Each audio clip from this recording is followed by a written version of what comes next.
two of us enter the classroom. So Yori heads straight to the closet, and I follow. Let's see what we have in here. Crayons! Sayori pulls a box full of crayons off the shelf. They're the best brand too! They're kinda dirty though. Sayori starts pulling various crayons out of the box, reading the color names. Alright, that's one down. Don't get distracted, we still need to find... Wait, I'm looking for my favorite color. Fine. Then at least move aside so I can look for the poster paper. Ah, I dropped one by accident. Yeah. So Yuri bends over and smacks her forehead right into the shelf. She falls to the floor and the crayons spill all over her lap. Ow. You okay? My forehead. Sayori clutches her forehead. Geez, Sayori.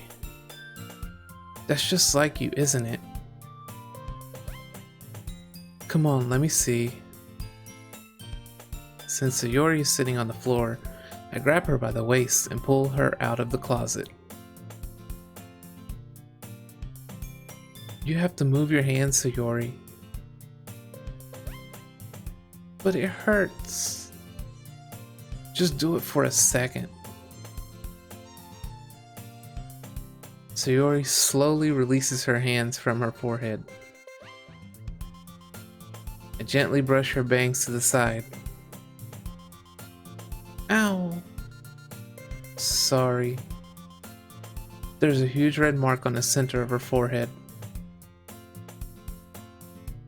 A bump is starting to form as well. Man, that's gonna swell up. I should find you some ice. David? Where would I even find ice around this time? Ah, I guess a cold drink would do. You don't have to. I'm fine with looking like a unicorn. Even wincing from the pain, Sayori makes a silly joke. What are you saying? I'll be right back, okay? Okay. I pat Sayori on the shoulder and run out into the hallway. I locate the nearest vending machine. What should I get? Doesn't really matter, since it will be used as an ice pack rather than to drink. But I know Sayori likes apple juice, so I'll purchase that one. In just a moment, I'm already returning to the classroom where I left Sayori.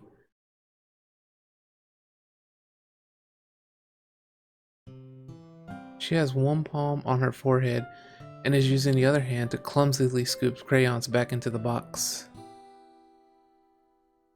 At least they were already in the wrong spots before I spilled them. Sayori, here. I hand Sayori the bottle of apple juice. It's nice and cold. Sayori opens the cap and starts drinking from it. Sayori, what are you doing? It's for your forehead, idiot. Ah, sorry, I forgot. How hard did you hit your head? Sayori places the bottle against the bump on her head. It stings. Just bear with it. It'll feel better soon. Looks like you cleaned up most of the crayons, so that's good. Hey David, this kind of reminds you of growing up, doesn't it? What do you mean? You know how we used to play outside all the time? I would always try to keep up with you. You were kind of oblivious in some ways.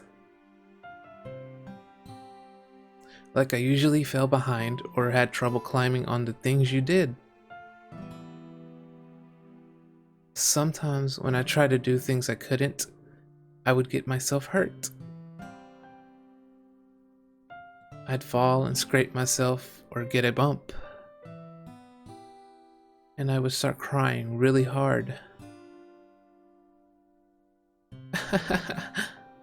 And you would rush over as quick as you could. You would try really hard to get me to stop crying.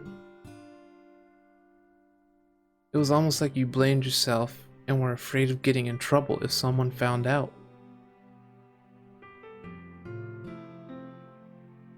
Even though it really wasn't your fault at all, you know?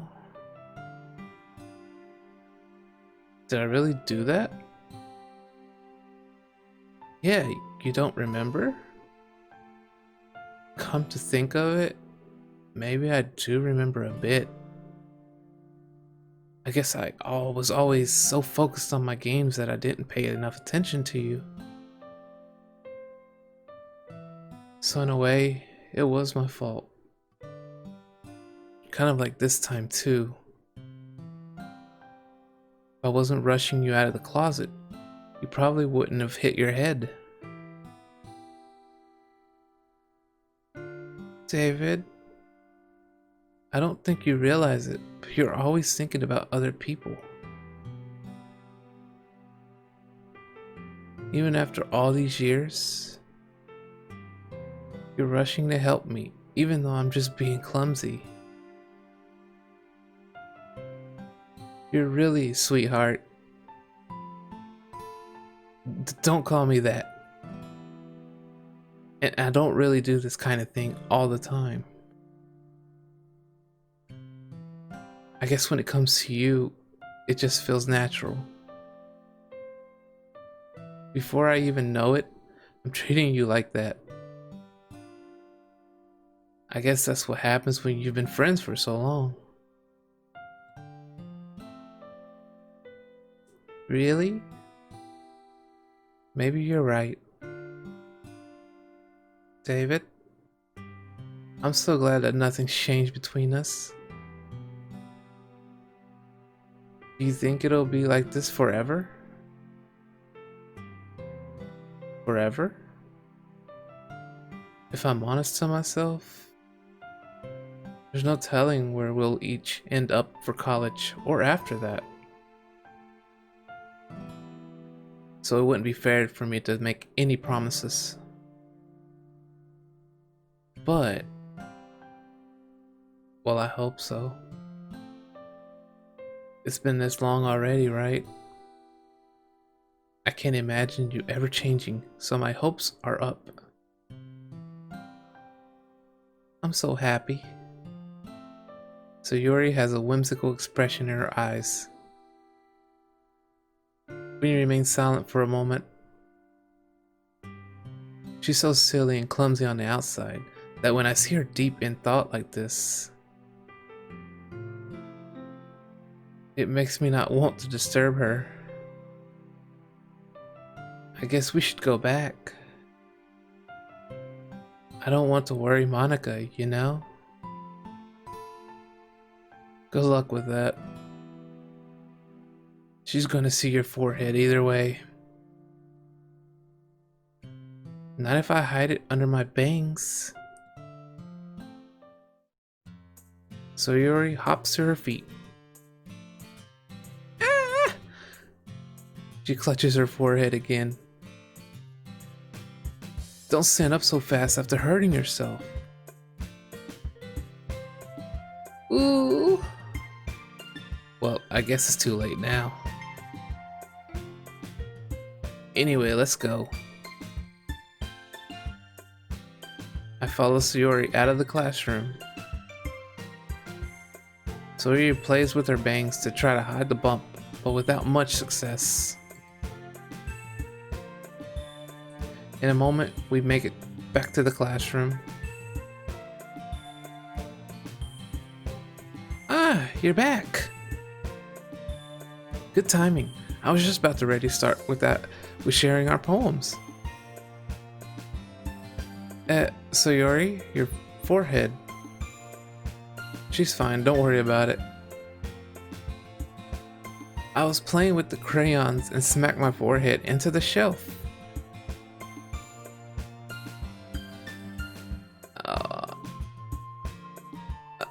Well, anyway. Were you able to find everything we needed? Uh-huh. I have it right. Sayori frantically glances around herself.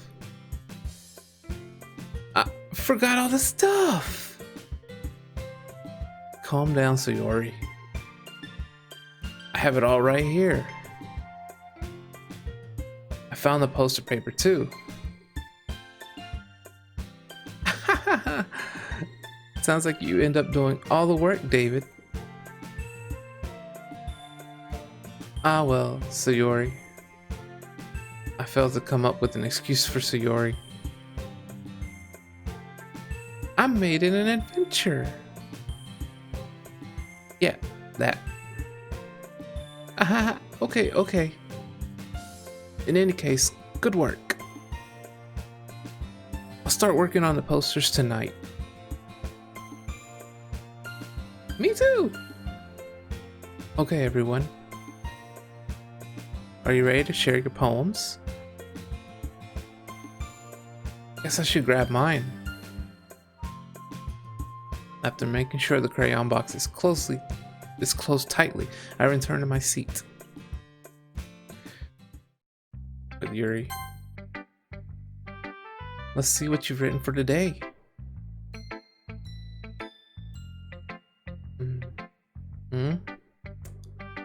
Well done, David.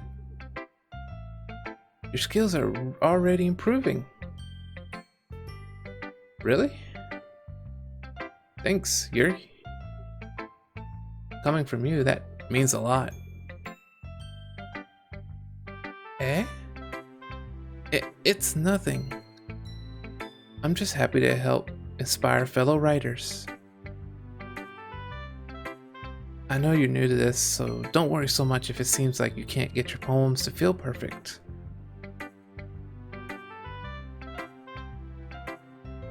You don't need to be afraid to be a little more daring. Metaphors can go a long way.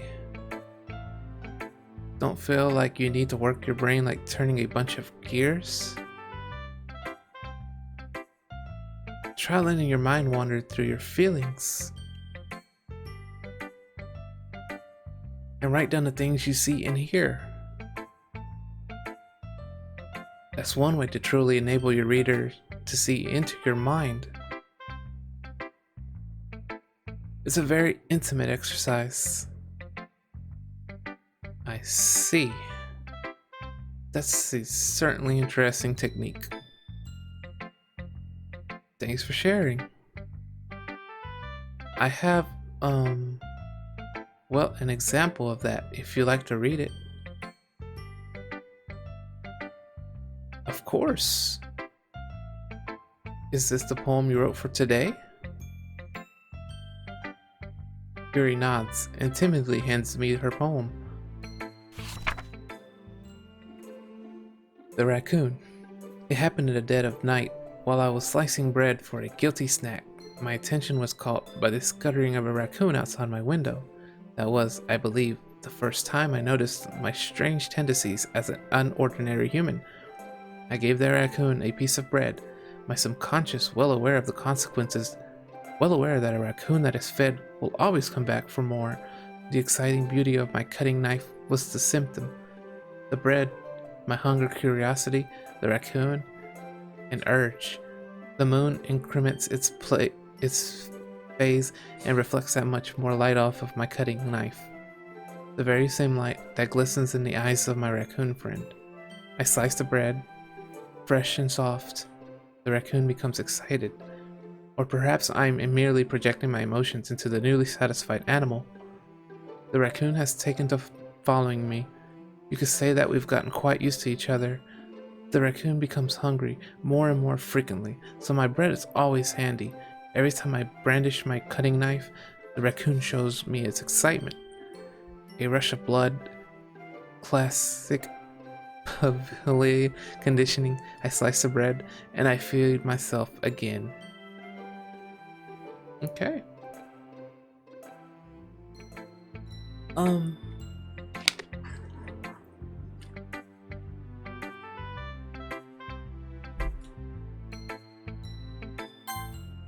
I was a little more daring with this one than yesterday's. I can see that. It's a lot more metaphorical. I don't know if it's my fault, but I can't begin to imagine what this poem is about. That's right. It's a bit closer to my preferred writing style.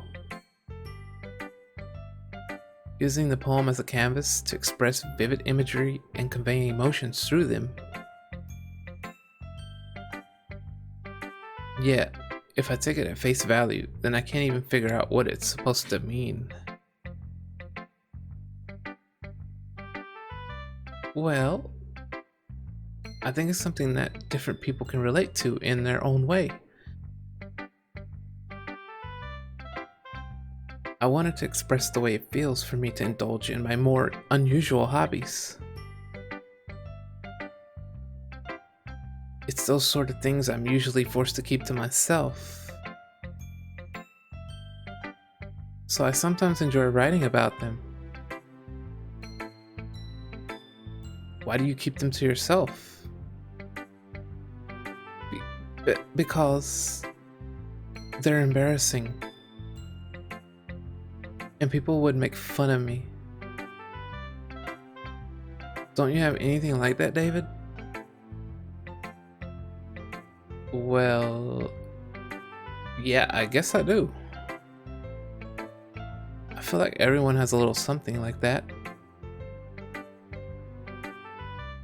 The best we can do is respect each other and our individualities. Even if it's difficult sometimes, and some things make us uncomfortable. After all, if I hadn't learned to embrace my own weirdness, I would probably hate myself. I might be ranting a little bit now, but I'm glad you're a good listener.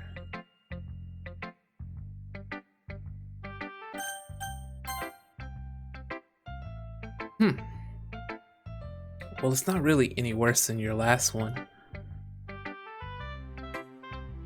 But I can't really say it's any better either.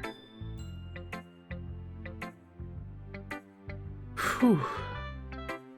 Huh? Phew what?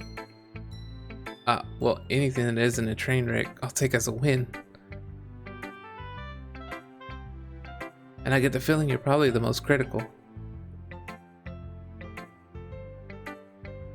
Hey, what makes you... Wait, maybe that was a compliment. Glad to see someone recognizes my experience. Well then, keep practicing and maybe you'll be as good as me someday. That's, something tells me Natsuki completely missed the point.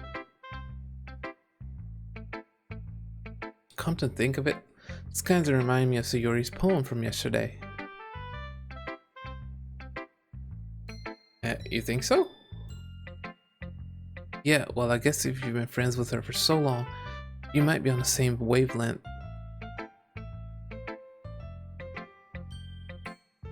But you never really struck me as her type.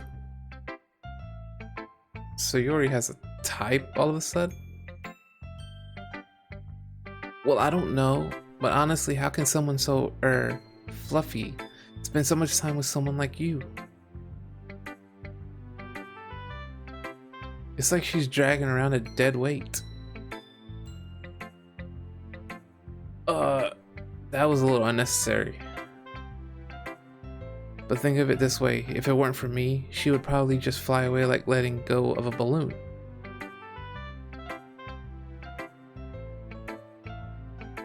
You could say we each take care of each other in our own way. Whatever it is, I don't get it. Oh, yeah, I guess I'm supposed to show you my poem. Here. Amy likes spiders. You know what I heard about Amy? Amy likes spiders. Icky, wriggly, hairy, ugly spiders. That's why I'm not friends with her. Amy has a cute singing voice. I heard her singing my favorite love song. Every time she sang the chorus, my heart would pound to the rhythm of the words. But she likes spiders. That's why I'm not friends with her. One time, I hurt my leg really bad. Amy helped me up and took me to the nurse. I tried not to let her touch me.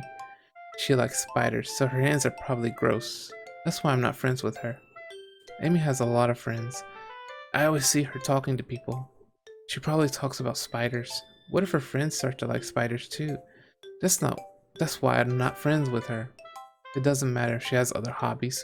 It doesn't matter if she keeps it private. It doesn't matter if it doesn't hurt anyone. It's gross. She's gross. The world is better off without spider lovers. And I'm gonna tell everyone. Not bad, right?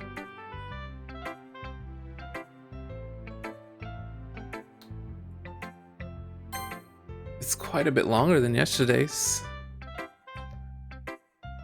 Yesterday's was way too short. I was just warming up. I hope you didn't think that was the best I could do. No, of course not. Anyway, the message is pretty straightforward in this poem. I doubt I have to explain it. No? Sometimes you could explain complicated issues with much simpler analogies. And it helps people realize how stupid they're being. Like, anyone would agree that the subject of this poem is an ignorant jerk? Do you know people like that? Of course, it's about how everyone thinks That doesn't matter. It can be about anything. I wrote it to be easy to relate to. Everyone has some kind of weird hobby or a guilty pleasure. Something that you're afraid if people find out, they'd make fun of you or think less of you. But that just makes people stupid. Who cares what someone likes as long as they're not hurting anyone and it makes them happy?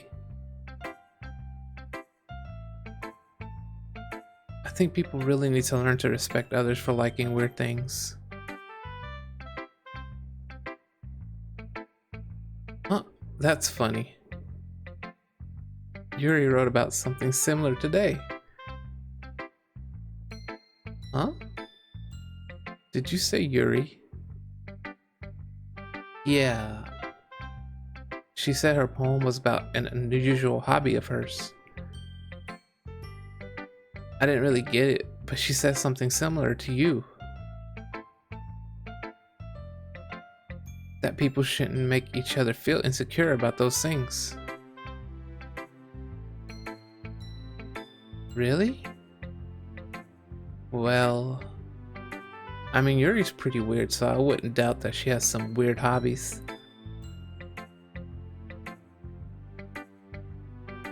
Not that there's anything wrong with that. Ooh, it's not like I would judge her or anything. Natsuki has trouble finding words. I guess I should try not to be so mean to her. If she feels insecure about her weird behaviors and stuff, I mean, I always hate people who make me feel insecure. And Yuri made me feel insecure yesterday. But the way you put it, it sounds like she's learned her lesson. Well, I would say so. Even if her writing style is really different, I'm sure she'll appreciate the message in your poem.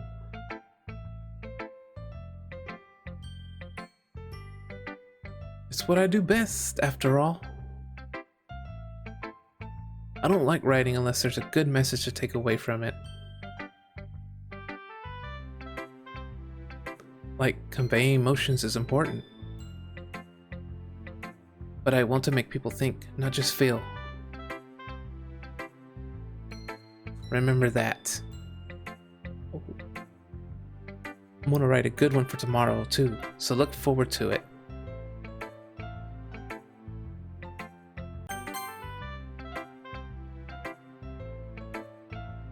David, I really love your poems.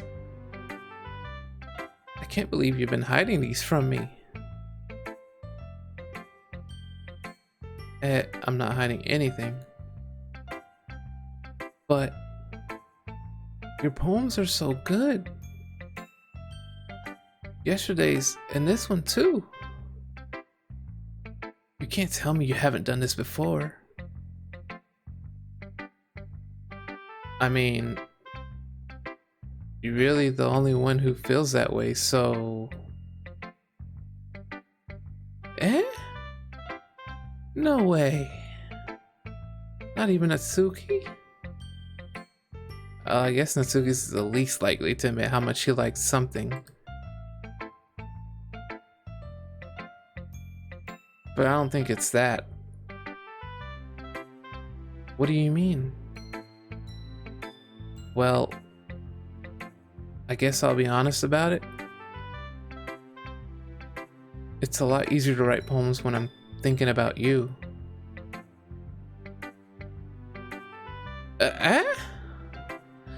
What? Stop thinking weird things, idiot. I just mean that you're a really expressive person, I guess. How am I supposed to write poems about my own stupid life? But you somehow make everything in your life an adventure. Even the little things. Like cooking. Let's not talk about that. So, yeah. I guess what I'm saying is that I can feel more feelings through you than I can through myself. We have that kind of weird connection. It's your fault for getting in my business all the time. Eh? I don't know if I understand. You never understand when I try to explain things to you, do you, Sayori? I pat Sayori's head. Hey! I'm not a kid, you know. Are you sure about that? Maybe. Sayori starts fiddling with her pencil between her hands. Hey David, will you give me your poem? I kind of want to keep it. Huh? Why? Because, well, it's the first time you've written something for me.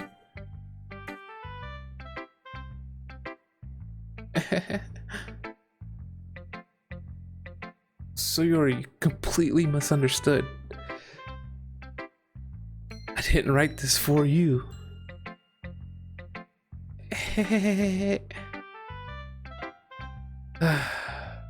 Are you even listening anymore? Well, whatever. I'll give it to you when we go home. Really?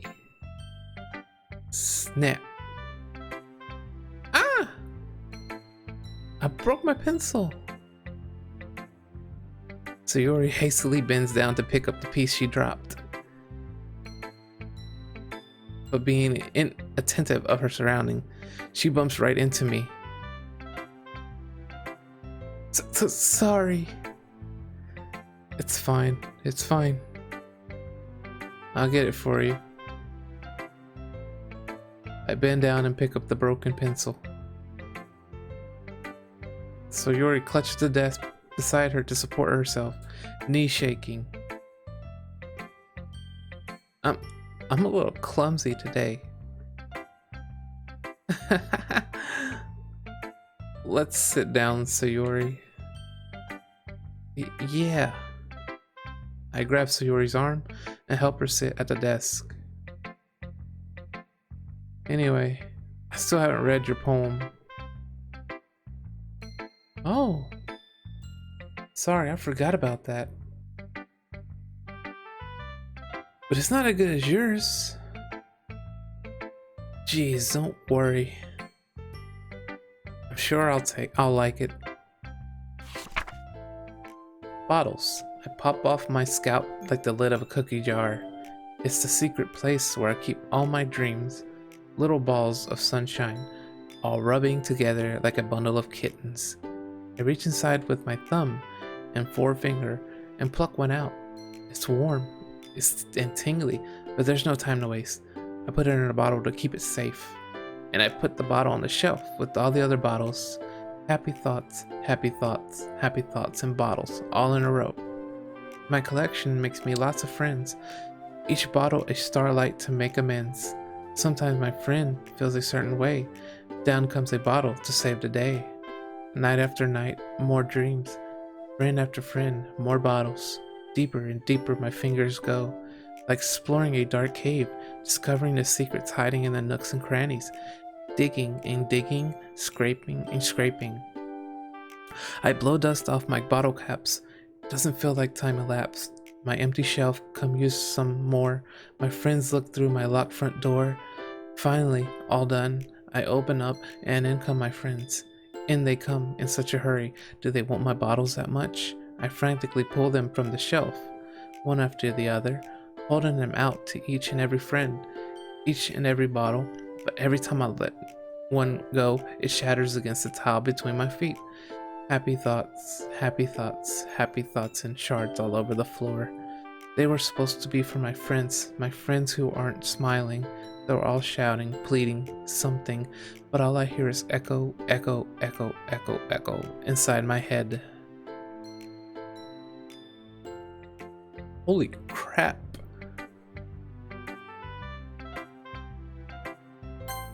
Sayori, did you really write this? Of course I did. Didn't I tell you yesterday I was gonna write the best poem ever? Yeah, but I didn't expect something like this coming from you. Monica taught me a whole lot. And I've been really in touch with my feelings recently. I see that. It's almost kind of creepy. Creepy? Well, not exactly. Maybe because I'm so used to you being cheerful. Well, never mind. I'm thinking too hard about it. The point is, it came out good, so you should be proud of it. Ah, thanks. I feel like I was meant to express myself this way. It even helps me understand my own feelings a little bit better.